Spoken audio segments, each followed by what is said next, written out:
Okay students, ಈ ವಿಡಿಯೋದಲ್ಲಿ 2025 ಮಾಡಲ್ ಪೇಪರಲ್ಲಿ 5 ಮಾರ್ಕ್ಸ್ ಕ್ವಶನ್ಸ್ ಹೋಗೋಣ. ಲಾಸ್ಟ್ ವಿಡಿಯೋದಲ್ಲಿ 10 ಮಾರ್ಕ್ಸ್ ಮಾಡಿದಲ್ವಾ, 1 and 2. ಸೊ ಇದರಲ್ಲಿ ಫಸ್ಟು ಕ್ವಶನ್ ಏನಂದರೆ 1947 ಭಾರತ ಸ್ವತಂತ್ರ ಕಾಯ್ದೆಯ ಉಪಬಂಧಗಳನ್ನು ವಿವರಿಸಿ. Extend the provisions of Indian independence of 1947.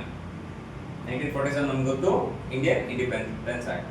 ಇದರಲ್ಲಿ ಪ್ರಾವಿಷನ್ಸ್ ಉಪಬಂಧಗಳನ್ನು ಕೇಳಿದ್ದಾರೆ. ಏನು ಉಪಬಂಧಗಳಿದೆ? ನಮ್ಮ ದೇಶ ಇಲ್ಲಿ ಅದನ್ನ 1947 ಏನು ಉಪಬಂಧಗಳನ್ನ ಫಾಲೋ ಮಾಡ್ತು? 1935 ಕಾಯ್ದೆ ಇತ್ತಲ್ವಾ, 1935. ಆ ರೂಲ್ಸ್ ರೆಗ್ಯುಲೇಷನ್ಸ್ ಏನಿರುತ್ತೆ ಕಾಯ್ದೆಯ, ಅದನ್ನೇ ಫಾಲೋ ಮಾಡ್ಕೊಂಡು ಹೋಗುತ್ತೆ. ಉದಾಹರಣೆ 5 ಮಾರ್ಕ್ಸ್ ಅಲ್ವಾ, ಒಂದು 5 to 6 ನೆನ್ಪಿಟ್ಕೊಂಡು, ಕಾನೂನು ಪರಿಸ್ಥಿತಿ ಆಗಿರ್ಬೋದು. ಓಕೆ, ಮತ್ತೆ ಇದರಲ್ಲಿ ಇನ್ನೊಂದು ಭಾರತ ಮತ್ತೆ ಯಾವ ದೇಶ ಸಪ್ರೇಟ್ ಆಗಿತ್ತು? ಪಾಕಿಸ್ತಾನ. ಓಕೆನಾ? ಸೊ ಅದರಲ್ಲಿ ಭೂಪ್ರದೇಶ ಸಪ್ರೇಟ್ ಆಯ್ತಲ್ವಾ, ವಿಭಜನೆ ಆಯ್ತು. ನೀರಾವರಿ ವಿಭಜನೆ ಆಯ್ತು. ಸೊ ಇದಾದ್ಮೇಲೆ ನೆಕ್ಸ್ಟ್ ಇಂಡಿಪೆಂಡೆನ್ಸ್ ಆಕ್ಟ್ ಅಲ್ಲಿ ಪ್ರಾವಿಷನ್ಸ್ ಇನ್ನೇನಿದೆ ಅಂದ್ರೆ, ಸೊ ನೆಕ್ಸ್ಟ್ ನೋಡಿ, ಎಲೆಕ್ಷನ್ಸ್ ನಡೀತಲ್ವಾ. ಎಲೆಕ್ಷನ್ಸ್ ನ ಯಾವ ತರ ನಡೆಸಬೇಕು ಅಂತ ಯಾರು ಹೇಳಿದ್ರು ನಮಗೆ? ಮೊದಲಿದೆ ಬ್ರಿಟಿಷ್ ಗೌರ್ಮೆಂಟ್ ಅಲ್ವಾ, ಅವರು ಒಂದು ಡೈರೆಕ್ಷನ್ಸ್ನ ತಗೊಂಡು ನಾವು ಎಲೆಕ್ಷನ್ಸ್ನ ನಡೆಸಿದ್ವಿ ಮೊದಲು. ಸೊ 1947 ಅದೇ ರೀತಿ ನಡೆಸಿದ್ವಿ. ಸೊ ಆಮೇಲೆ 1950 ತನಕ ಯಾವಾಗ ನಮಗೆ ಇಂಡಿಪೆಂಡೆನ್ಸ್ ಬಂದಿದ್ದು? 1947. ಓಕೆ, 1950 ಏನು ಬಂತು ನಮಗೆ? 1950 ಜನವರಿ 36. ಅಂದ್ರೆ 2 ವರ್ಷ ಇಷ್ಟು ತಿಂಗಳ ಅವಧಿಯಲ್ಲಿ ನಮ್ಮ ಸಂವಿಧಾನ ರಚಿಸಿದ್ವಿ. ಓಕೆನಾ? Who was the founder of drafting commission? ಯಾರು ಮಾಡಿದ್ರು? ಡಾಕ್ಟರ್ ರಾಜೇಂದ್ರ ಪ್ರಸಾದ್ ಇದ್ರು. ಬಿ ಆರ್ ಅಂಬೇಡ್ಕರ್ ಅವರ ಪಾತ್ರನೂ ತುಂಬಾ ಜಾಸ್ತಿ ಇದೆ. ಸೊ ಅದರ ಜೊತೆಗೆ ನಮ್ಮ ಕಾನೂನು ಹೋರಾಟಗಾರರು ಇವರೆಲ್ಲ ತುಂಬಾ ಪಾತ್ರವನ್ನ ವಹಿಸಿದ್ರು. ಸೊ ಈ ಪಾಯಿಂಟ್ಸ್ ನ ನೀವು 5 ಮಾರ್ಕ್ಸ್ಗೆ ಎಕ್ಸ್ಪ್ಲೈನ್ ಮಾಡ್ಬೇಕಲ್ವಾ? ಹಾಗೆ ಬರೆದ್ರೆ ನಿಮಗೆ ಫುಲ್ ಮಾರ್ಕ್ಸ್ ಸಿಗೋದಿಲ್ಲ. ನೀವು ಅದನ್ನ ಎಕ್ಸ್ಪ್ಲೈನ್ ಮಾಡಬೇಕು ಪ್ರತಿ points. Next, describe the accession of Junagadh, Hyderabad and Kashmir. Junagadh, Hyderabad ಮತ್ತು ಕಾಶ್ಮೀರ್ ವಿಲೀನವನ್ನು ಕುರಿತು ಬರೆಯಿರಿ. ಉತ್ತರ ಗೊತ್ತಲ್ವಾ ನಿಮಗೆ? ಹೇಳಿ, 5 ಪಾಯಿಂಟ್ ಹೇಳಿ. ಜೋರಾಗಿ ಹೇಳ್ಬೇಕು ನಾ. ಜುನಾಗಢ್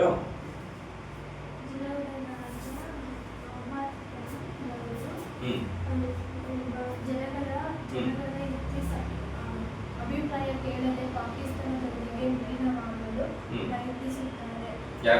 ಯಾರಿದ್ರಲ್ಲಿ ರಾಜ? ಗುಡ್. ನೆಕ್ಸ್ಟ್ ನೀವು ಹೇಳಿ. ಹೈದರಾಬಾದ್ ದೇಶದ ಒಂದು ದೊಡ್ಡ ಪ್ರಾಂತ್ಯವಾಗಿದೆ. ಹೈದರಾಬಾದಿನ ರಾಜನು ಹುಸೇನ್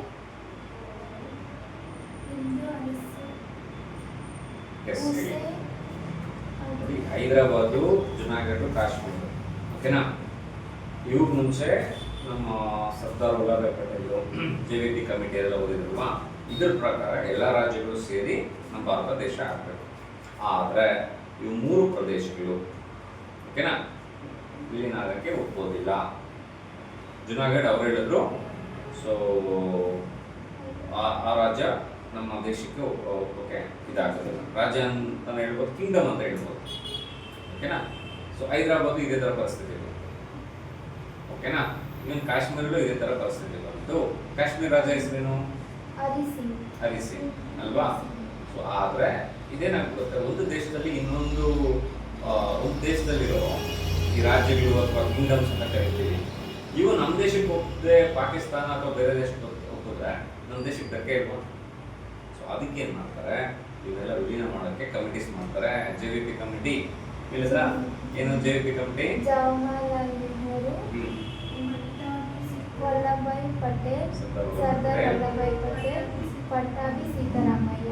ಇವರೆಲ್ಲ ಪ್ಲಾನ್ ಮಾಡಿ ಎಲ್ಲ ಕಿಂಗ್ಡಮ್ಸ್ ಇರುತ್ತಲ್ವಾ, ಎಷ್ಟು ಕಿಂಗ್ಡಮ್ಸ್ ಇರುತ್ತೆ, ಎಷ್ಟೋ ಇದ್ರಲ್ವಾ, ಚಿಕ್ಕ ಚಿಕ್ಕ ಪ್ರದೇಶಗಳಲ್ಲಿ, ಫಾರ್ ಎಕ್ಸಾಂಪಲ್ ಕಿತ್ತೂರು ಅಥವಾ ಈ ಥರ ಪ್ರದೇಶ ಇರುತ್ತಲ್ಲ, ಎಲ್ಲ ವಿಲೀನ ಮಾಡಬೇಕು.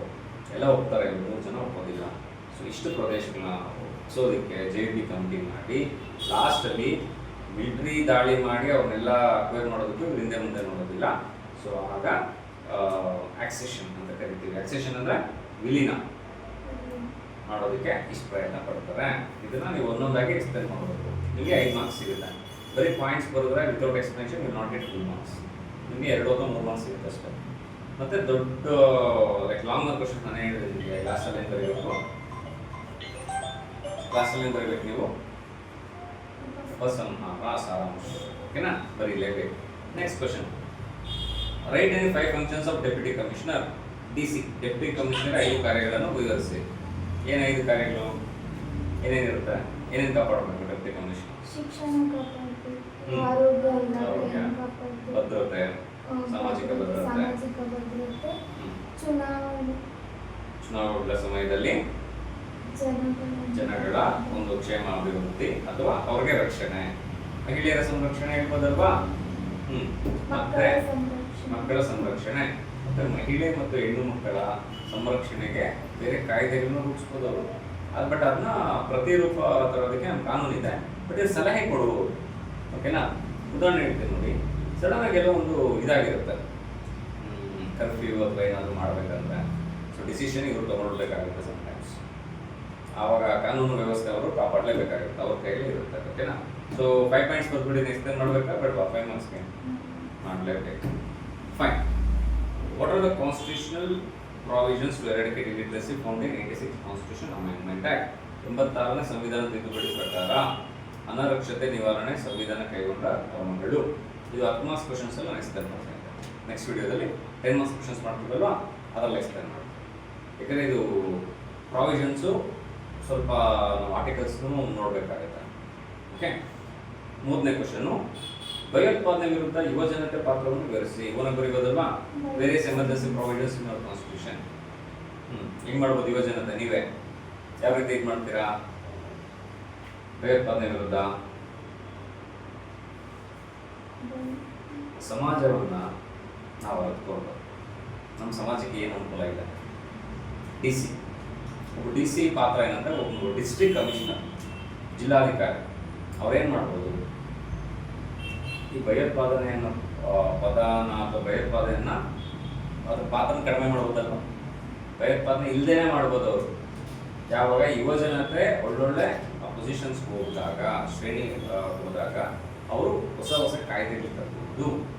ಯೂಶಲಿ ಭಯೋತ್ಪಾದನೆ ಅಂತ ಬಂದಾಗ ಸಮ್ಟೈಮ್ಸ್ ಏನಾಗುತ್ತೆ, ಹೊರದೇಶದಿಂದ ಬಂದು ನಮಗೆ ಭಯೋತ್ಪಾದನೆ ಉಟ್ಕೊಳ್ಳೋ ಉದಾಹರಣೆಗಳಿದ್ದಾವೆ. ಬಟ್ ನಮ್ಮ ದೇಶದಲ್ಲಿ ಇದ್ಕೊಂಡು ನಮ್ಮ ದೇಶನೇ ಲೈಕ್ ಆ ಥರನೂ ಇದ್ದಾರೆ.